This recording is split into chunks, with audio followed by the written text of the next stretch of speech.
স্কুললৈ প্ৰথম গৈছিলোঁ তেতিয়া চলিছিল ৰেগিং ৰেগিঙৰ নামত 4জন ল'ৰাই উৎপাত কৰিছিল এজনৰ নাম আছিল বিকাশ ঘূৰ মদাহী এজনৰ নাম হ'ল ৰন্তু দেখাত খুব যেন নম্ৰ আৰু ভদ্ৰ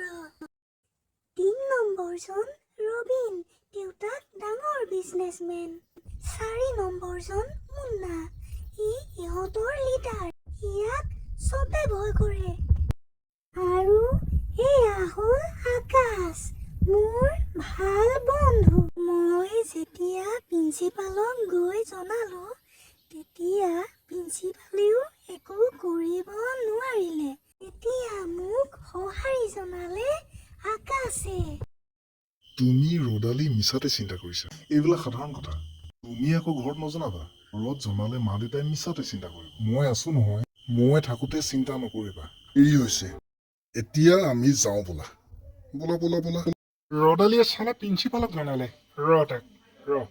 আৰে স্কুলত এইবিলাক চলি থাকে টেনচন নল'বা ৰদালি ছোৱালী তই মোক ভালদৰে চিনি নাপাও মোৰ নাম মুন্না আৰু স্কুলৰ আন্না আৰু তই মোৰ কথা প্ৰিন্সিপালক লগালি প্ৰিন্সিপালে কি কৰিব মই এই স্কুলৰ আন্না তহঁতক আজি দম আছে হাত লগাবলৈ আজিৰ পৰা ৰদালিক যদি তহঁতি আমনি কৰ কথা বেয়া হ'ব মনত ৰাখিবি মুন্না তই হ'ব নোৱাৰ আন্না মনত ৰাখিবি এনেকে আকাশে চবকে পিটিলে আৰু ৰচন্দ্ৰ তোক আকাশৰ কথা